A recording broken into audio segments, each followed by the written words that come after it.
Assalamualaikum warahmatullahi wabarakatuh. Nama saya Keluarga dari Prodi UNIF dari Fakultas Dakwah UINHAS Jember. Saya di sini ingin menjelaskan mengapa sedekah termasuk dalam rukun Islam, apa makna dan implikasinya menurut Quran dan hadis. Secara istilah, sedekah adalah pemberian harta kepada orang-orang fakir, orang yang membutuhkan ataupun pihak-pihak lain yang berhak menerima sedekah tanpa disertai imbalan.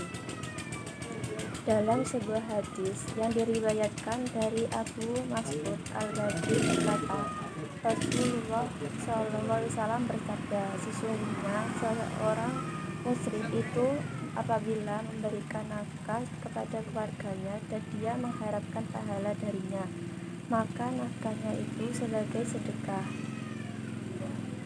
Sedekah dapat dimaknai dengan satu tindakan yang dilakukan karena memberikan adanya pahala atau balasan dari Allah SWT, sehingga sedekah dapat kita maknai dengan segala bentuk atau macam kebaikan yang dilakukan oleh seseorang karena membenarkan adanya pahala atau balasan dari Allah SWT. Sedekah dapat membentuk harta seperti zakat atau infak, tetapi dapat pula sesuatu yang tidak berbentuk harta. Misalnya membantu kesulitan orang lain, menyingkirkan rintangan di jalan, dan berbagai macam kebaikan lainnya. Saya akan menjawab pertanyaan yang nomor 2, yaitu aliran keagamaan dalam Islam sudah ada sejak 14 abad lalu. Apa bentuk dan nama aliran-aliran semisal Mu'tazilah dan lain-lain itu di saat ini di Indonesia? Jelaskan kemiripan semua aliran tersebut di masa lalu dengan masa kini. Ada beberapa aliran dalam Islam yang mempunyai sejarahnya masih sejak dahulu hingga sekarang seperti ini. Yang pertama, Ahlus Sunnah wal Jamaah. Adalah seseorang yang mengikuti Nabi serta para sahabatnya. Jadi seseorang yang mengikuti Nabi dan mengikuti sahabat Nabi, bukan hanya nabinya saja, sahabat-sahabatnya juga kita harus mengikuti ajaran-ajarannya. Ujar Ustadz Rizky Nugroho, pengajar Pondok Pesantren Modern Nurul Hijrah, ketika dihubungi Okizon. Sumber hukum dari aliran ini adalah Al-Quran Al-Hadis. Selain itu juga mengakui ijma dan qiyas sebagai sumber hukum. Bagi ahli sunnah wal jamaah, sumber hukumnya benar. Ada Al-Quran yang pertama, yang kedua hadis, yang ketiga ijma, dan yang keempat baru qiyas.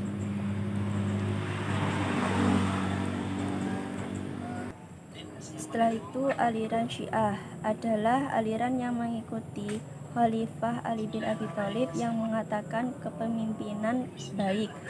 Ada banyak pendapat akan awal munculnya aliran ini, salah satunya pendapat ulama Syiah yang mengatakan muncul sejak zaman Nabi Muhammad SAW. Pendapat lain yang dikemukakan oleh Muhammad Abu Jahar ialah Syiah muncul pada akhir pemerintah Utsman bin Affan. Mereka berpendapat bahwa sahabat-sahabat Nabi kecuali Sayyidina Ali tidak benar. Syiah sendiri terbagi menjadi banyak kelompok. Aliran Syiah mempunyai pendapat bahwa Al-Quran yang sekarang mengalami perubahan dan pengurangan, sedangkan yang ahli berada di tangan Al-Imam Al-Mansur, Syiah Imamiyah. Aliran Syiah juga tidak mengamalkan hadis kecuali dari jalur keluarga Nabi Muhammad. Selain itu, Syiah juga memperbolehkan nikah mut'ah yang kita kenal dengan istilah kawin kontrak, yang mana pernikahan suami istri akan waktu yang telah disepakati pada akad. Aliran yang ketiga yaitu Khawarij. Asal kata Khawarij adalah Kharaj yang berarti keluar.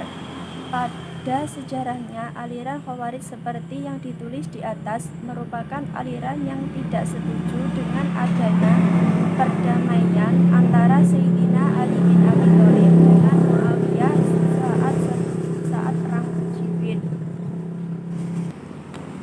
Yang dimaksud Khawarij itu dia yang keluar dari golongan Sayyidina Ali, dia yang keluar dari golongan Nabi Muhammad, sambung Ustadz Rizky Nugroho. Mereka menganggap Ali serta orang-orang yang menyetujui perjanjian tersebut mendapatkan dosa besar, maka orang tersebut dapat dikatakan orang yang kafir. Mereka juga menganggap orang-orang yang seperti itu halal darahnya. Menurut Farid Zainal Effendi, orang-orang Khawarij berpendapat bahwa pelaku dosa besar adalah kafir. Mereka juga menyebut orang yang tidak sepaham dengan mereka, maka anak istri mereka boleh ditawar, dijadikan budak, atau dibunuh menurut Khawarij al-Azariqah. Sedangkan tidak untuk Khawarij al-Ibadiyah, mereka bukan mukmin dan bukan kafir, maka membunuh mereka adalah haram. Tidak hanya itu, mereka berpendapat bahwa surat Yusuf bukan termasuk dalam Al-Quran karena mengandung cerita cinta. Yang keempat, aliran Mu'tazilah. Menurut buku yang ditulis Harun Nasution, Mu'tazilah adalah golongan yang membawa persoalan teologi yang lebih mendalam dan bersifat filosofi. Artinya, dalam membahas persoalan agama, kaum Mu'tazilah lebih banyak menggunakan akal yang lebih bersifat rasional. Mereka juga mendapat julukan sebagai kaum rasionalis Islam. Awalnya, Wasil bin Atta dan seorang temannya, Amir bin Ubaid, diusir oleh Hasan al-Basri, guru Wasil dan Amir bin Ubaid, karena terdapat adanya perselisihan di dalam majelis tentang persoalan orang-orang yang berdosa besar. Akhirnya Hasan al-Basri mengatakan, Wasil menjauhkan dari kita. Dengan demikian dia serta temannya, kata Al-Syahrastani, disebut kaum Mu'tazilah. Aliran dalam Islam ini berpendapat bahwa orang Islam yang berdosa besar bukan kafir, juga bukan mukmin, akan tetapi berada di antara keduanya.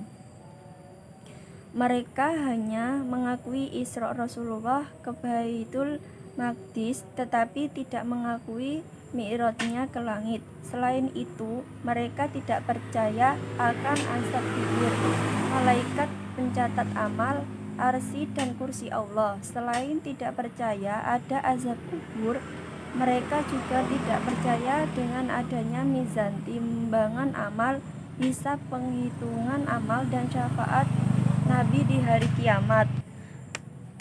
Aliran yang kelima yaitu Murji'ah. Masih dalam buku Aliran dalam Islam, Murji'ah berasal dari kata irad yang artinya menangguhkan. Murji'ah muncul pada abad pertama Hijrah, yang muncul karena perbedaan dua pendapat, yaitu Syiah dan Khawarij. Kaum Syiah mengkafirkan pada sahabat yang menurut mereka menghina kekhalifahan dari Ali. Sedangkan kaum Khawarij, mereka mengkafirkan kelompok Ali dan Muawiyah. Maka pada saat itulah muncul golongan umat Islam yang menjauhkan dari hasil kafir mengkafirkan kedua kelompok tersebut. Sekte Murji'ah muncul sebagai reaksi atas sikap yang tidak mau terlibat dalam upaya kafir mengkafirkan terhadap orang yang melakukan dosa besar, sebagaimana yang dilakukan kaum Khawarij. Ketua Forum Komunikasi Dai Muda Indonesia untuk Jakarta Timur, pendapat aliran dalam Islam ini terbagi menjadi dua, yaitu golongan moderat dan golongan ekstrim. Golongan moderat berpendapat bahwa orang berdosa bukan kafir dan tidak kekal dalam neraka. Sedangkan golongan ekstrim berpendapat bahwa orang Islam yang percaya pada Allah kemudian mengatakan kekufuran secara lisan tidak menjadi kafir, karena iman itu letaknya di dalam hati bahkan meskipun melakukan ritual agama-agama lain. Yang keenam yaitu aliran Qadariyah, berasal dari qad yang artinya mampu atau berkuasa. Kaum Qadariyah berpendapat bahwa manusia mempunyai kemerdekaan dan kebebasan dalam menentukan perjalanan hidupnya. Selain itu, mereka berpendapat bahwa manusia mempunyai kebebasan dan kekuasaan sendiri untuk mewujudkan perbuatan-perbuatannya. Maka nama Qadariyah berangkat dari pengertian bahwa manusia mempunyai kudrah atau kekuatan untuk melaksanakan kehendaknya, bukan berasal dari pengertian bahwa manusia mempunyai takdir yang sudah ditetapkan Allah Subhanahu wa taala. Ustadz Al-Asroni juga mengatakan bahwa Qadariyah berkeyakinan mengingkari takdir Allah atau segala perbuatan makhluk di luar kehendak Allah. Yang terakhir yaitu aliran Jabariyah. Berbeda dengan Qadariyah, aliran Jabariyah justru berbanding terbalik dengan Qadariyah. Jabariyah berasal dari kata jab yang artinya paksaan. Aliran ini ditonjolkan pertama kali Jam bin Safwan, sekretaris Harith bin Surai'i yang memberontak pada Bani Umayyah di Khurasan. Memang dalam aliran ini terdapat paham bahwa manusia mengerjakan perbuatannya dalam keadaan terpaksa. Aliran ini berpendapat bahwa manusia tidak mempunyai kemerdekaan dalam menentukan kehendak dan perbuatan. Perbuatan manusia telah ditentukan dari semula qada dan qadar Tuhan. Tidak semua aliran dalam Islam di atas masih hingga kini, karena pada zaman dahulu aliran tersebut muncul sebagai senjata untuk merebut kekuasaan.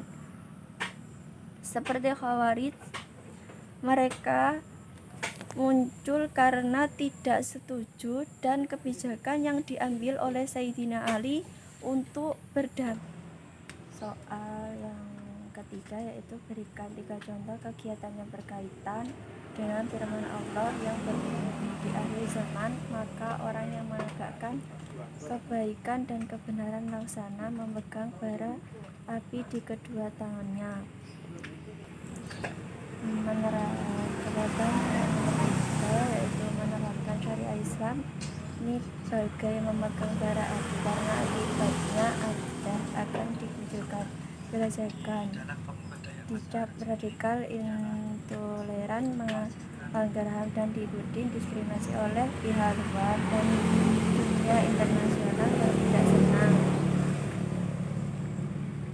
Selama ini kata dia sudah menerima banyak stigma negatif dan penilaian buruk dari pihak-pihak luar karena menerapkan syariat Islam. Ini tentunya sama seperti memegang bara api yang apabila tidak kuat dan tidak sabar maka akan melepaskan dan meninggalkan syariat Islam.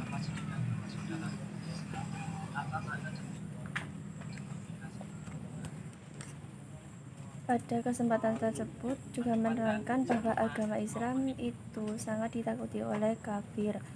Meskipun mereka tahu itu kebanyakan pengikut orang-orang lemah yang dari segi kekayaan dan kekuasaan, dan tak mungkin orang Islam memerangi kafir. Bismillahirrahmanirrahim. La usimu bihadzal balad. Lam alif bertemu hamzah, mad jaiz munfasil. Wa antahilum bihadzal balad. Nun sukun bertemu ta, idgham bihunnah. Wa walidi wa ma walad.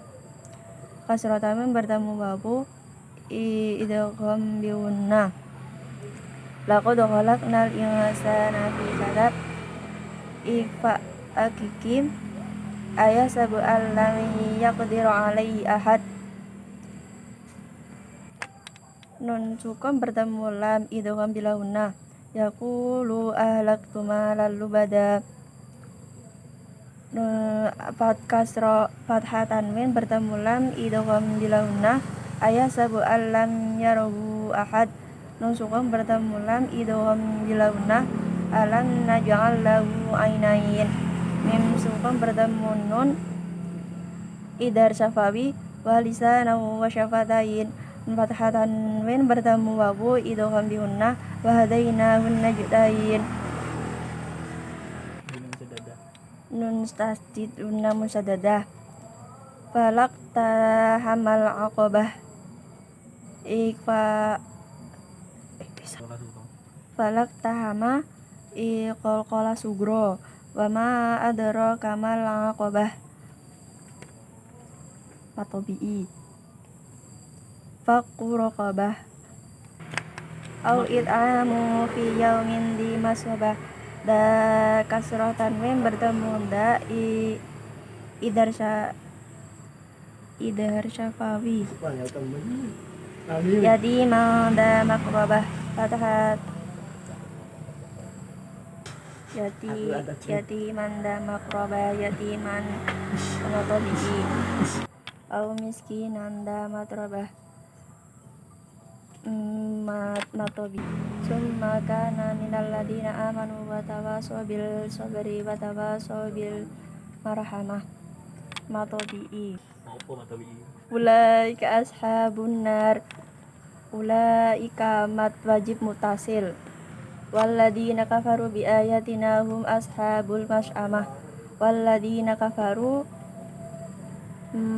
mat badal. Alaihim narum mu'sadah. Alaihim mim sukun bertemu nun, idhar syafawi.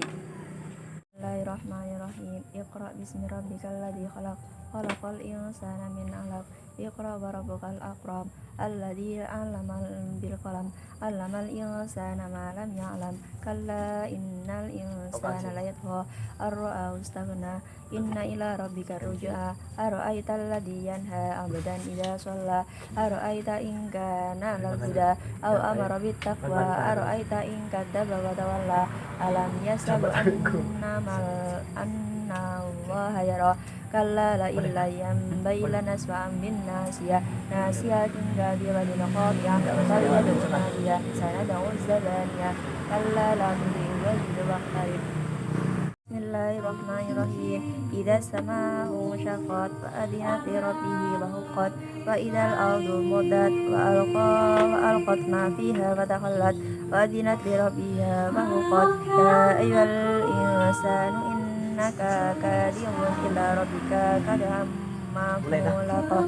Wa amma man utiya kitabahu biyamini fasawfa yuhasabu hisaban yasira wa yanqalibu ila ahli masrura. Wa amma man utiya kitabahu wara'a dhahri fasawfa yad'u subura wa yasla sa'ira. Innahu kana fi ahlihi masrura. Innahu dhanna an lan yahur. Bala inna rabbahu kana bihi basira.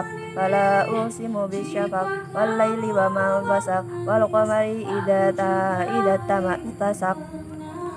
La tarakabunna tabaqan an tabaq kama lahum la yu'minun. Fa idza quri'a 'alaihimul qur'anu la yasjudun balil ladzi kafaru yukadzibun. Allahu a'lamu bima yu'un.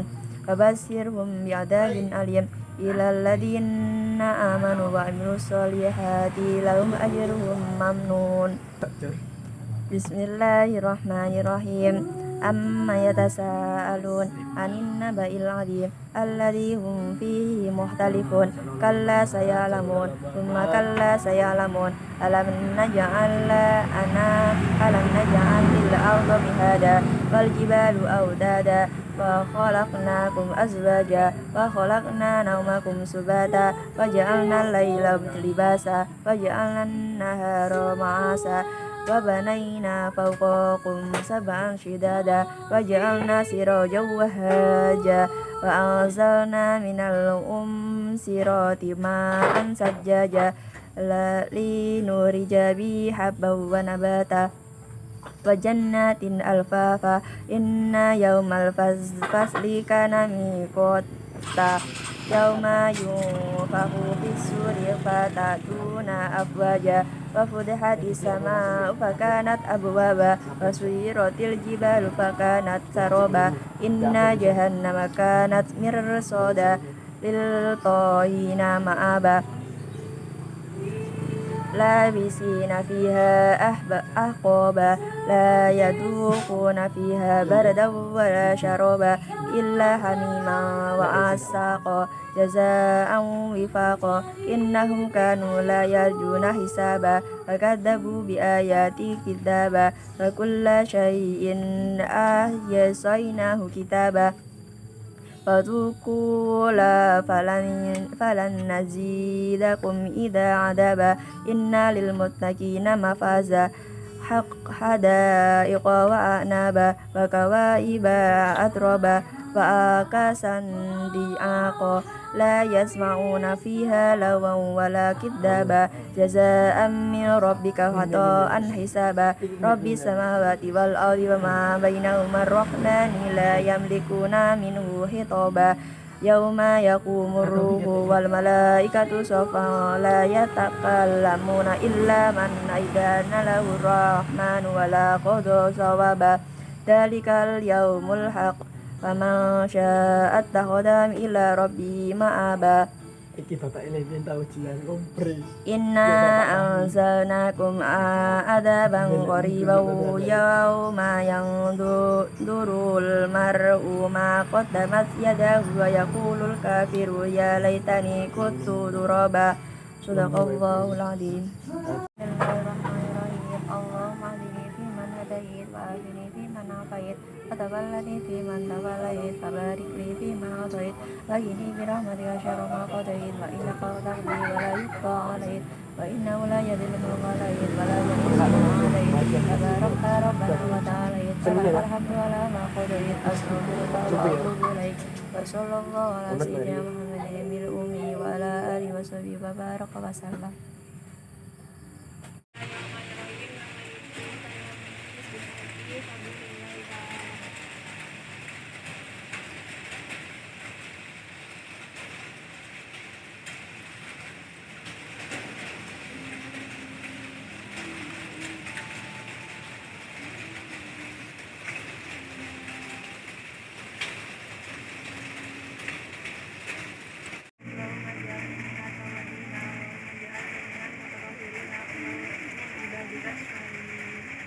Soal yang terakhir yaitu jelaskan alasan pentingnya mempertahankan NKRI.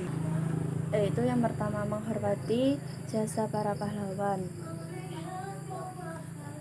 Menghormati pun tidak harus berdiri di depan makam dengan mengangkat tangan untuk hormat, tetapi cukup menjadi warga negara yang baik, di mana ketika memperingati Hari Kemerdekaan Indonesia ikut berpartisipasi.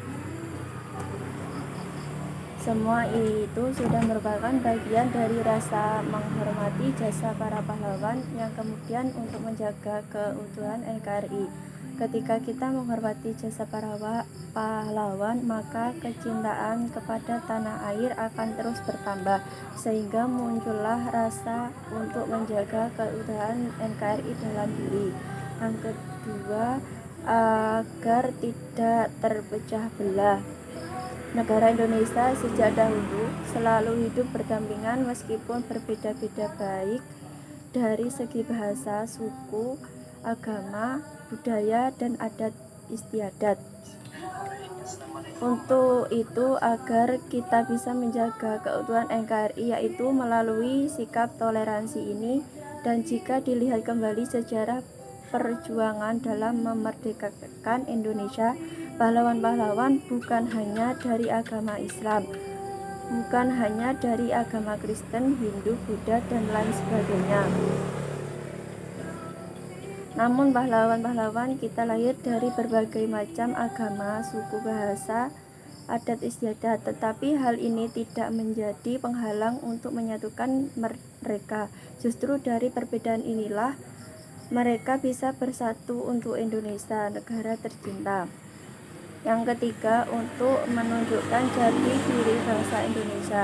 Pentingnya menjaga keutuhan NKRI adalah bentuk cinta akan tanah air. Selain itu, untuk menunjukkan jati diri bangsa ini, semua warga negara Indonesia turut adil menunjukkan jati diri bangsa kepada negara lain atau kepada dunia, bahwasanya negara kita juga memiliki harga diri, yang kemudian agar tidak diperlakukan semena-mena oleh negara lain. Yang keempat, menumbuhkan sikap nasionalisme dan solidaritas. Pentingnya menjaga keutuhan NKRI selain untuk menghindari perpecahan adalah untuk menumbuhkan sikap nasionalisme dan solidaritas warga negara Indonesia, khususnya bagi para kaum mudi sebagai generasi penerus bangsa. Yang kelima, agar Indonesia tetap pada eksistensi adalah agar Indonesia tetap pada eksistensi yang dimana telah dinyatakan dalam pembukaan dan batang tubuh pada UUD 1945 yang berisi tentang kesepakatan bangsa-bangsa Indonesia yang telah ditempuh melalui perjuangan dari generasi ke generasi. Sekian dari kami. Wassalamualaikum warahmatullahi wabarakatuh.